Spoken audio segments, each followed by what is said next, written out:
Welcome to the latest instalment of Viking Raiders. Standard Games 1980s produced game. This is a scenario that I've created. We're going to play this right through. I won't dwell unduly on rules that we covered in the previous 3 videos. This is being played out on the Abbey map. The Abbey, however, isn't particularly involved. It's just poking in the edge under the combat tables here. The scenario concerns the intrusion of the Vikings here. Now, Edmund here is a herdman. He's a member of the regular Viking military. As their ship sailed in up the coast and landed several miles away, he noted Hilda out doing the farming and fell immediately in love, and has now sought marriage proposals in the Viking way. So he's gathered his friends, Torgrim and Ragnar here, both hefty berserker chaps, and one of the more lightly armed, Radar, a bowsman, and they've moved up the coast together with the intention of a proposal of marriage. Hilda's parents, Ralph here and Agasha, are both deeply unhappy as to the prospective son-in-law, so they're calling out angrily as our scenario commences. We have 2 houses in this scenario. Hilda's house with Ralph as father, his wife and her brother Adrian. And up here, rather fortunately for our Saxon heroes, Adel and Aldred are both archers. They're hunters, they're a member of the local militia. Their brother Osric and his cousin Cedric are out gathering the nets in when the Vikings arrive. They're ready, and as we kick off the scenario, we move to the Vikings' turn, commencing, of course, as always, with bowfire. Radar here is the only possible character on the Viking side with an opportunity to carry out bowfire. He's the only archer, and we can see that his line of sight to these Saxon characters is blocked by his berserker compatriot. So we move on to movement. Edmund is determined to move straight in. He's going to get to his potential wife as quickly as he can, so he moves up 5, moving in on Ralph to seek his permission to marry. Torgrim, a berserker, before he moves, he's 1, 2, 3, 4, 5, 6 movement points away from Ralph. He could go berserk at this point, so he needs to roll 8 or more to achieve that. 10, yes, 10, so he does go berserk. Now, berserk status lasts 3 turns. We've got 2 berserkers in this scenario, so I'm going to mark them separately so we can keep track of who's berserk and for how long. He's now obliged to move towards the nearest character, which unfortunately for Ralph, and for any discussions of marriage, it is indeed Ralph. So he moves into combat with the old man. Ragnar, a berserker, likewise. He's 1, 2, 3, 4, 5 movement points away from Agatha, and he's got 5 movement points, so he too is within combat distance. He needs to roll 8 or more to go berserk. He isn't so keen. He does, however, move in support of his colleagues.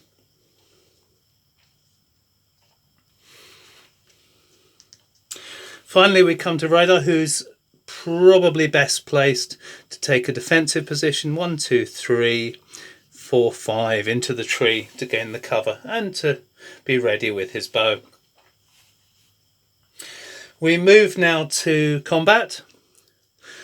We know that the elderly couple are outnumbered, and we know that Edmund is accompanied by great strength. Edmund himself, speaking directly to his father-in-law with Torgrim in support, has got a total combat strength of 26. Poor Ralph has got a combat strength of 2. On the combat table, this is obviously 13 to 1, which is off the scale. The greatest combat results we could achieve is 11 to 1. Things are not looking so good for the Saxons. 2 characters fighting 1 character produces a 1-column shift in their favour. Again, 11 to 1 is as good as it gets. So we roll Low is good for the Vikings, high is good for our Saxons. And that's a 6. So we look at the 6 roll across the column. We come to G, defender killed. Struck down before even a word is exchanged. Poor Ralph. Meanwhile, Ragnar attacking his wife, Agatha. 13 to 3, 13 combat skill, 3 defense skill. That's 4 to 1. Oh, and out of interest, I didn't even take into account the berserk status of Torgrim in that sorry massacre we just saw. So Agatha on the receiving end of a Viking attack at 4 to 1. 8. 8 we can see at 4 to 1 is a B. Amazingly, the attacker is wounded, despite the poor odds here. Seeing her husband slaughtered in cold blood, she turns on Ragnar and wounds him with a hidden dagger. As I've mentioned before, the counters in these standard games are very graphic. We now replace Ragnar's counter with a wounded counter, which identifies him as less well, and we can also see reduced combat statistics. That's the end of the Vikings' turn. And things aren't going quite as well as they thought. Agatha calls desperately for help, and we move directly to the option on the Saxon side for archery to take place.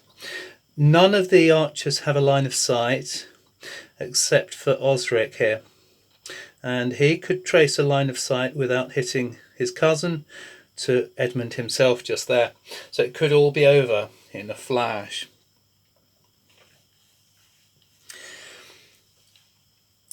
Moving to the archery table here. As a herdman, Edmund is an elite infantry, but he has no cover. The short bow here, we roll, and we're looking for a low roll. A 5, which produces in no cover, no effect. As the arrow whistles past Edmund's ear, he realises things are perhaps more complicated than he once thought. At this point now, we come to the Saxons' movement phase. These archers are in a good position to remain in the doorway and, according to the rules, allowed to fire out at any conceivable angle. Cedric here, 1, 2, 3. Now Cedric, when combat comes, has got an attack strength of 5. Edmund has got a defense strength of 9. So this is not a good position for Cedric to be in. He calls for his friend Adrian, who rushes out of the house. 1, 2, 3, 4. 4. In fact, 4, because we don't want to block the line of fire for these archers. And now Adrian and Cedric will be able to attack Edmund. There'll be 2 characters attacking one. They'll gain a column advantage. Hilda stays just where she is, and Osric can move up. 1, 2, 3, ready to again support with both our next turn. So the only combat we see this turn at the end of the Saxons movement is Cedric and Adrian with a total combat strength of 11 to 9 is 1 to 1, shifted 1 column in the Saxons' favour to 2 to 1. We're looking as always for a low roll. A 2 is indeed a low roll.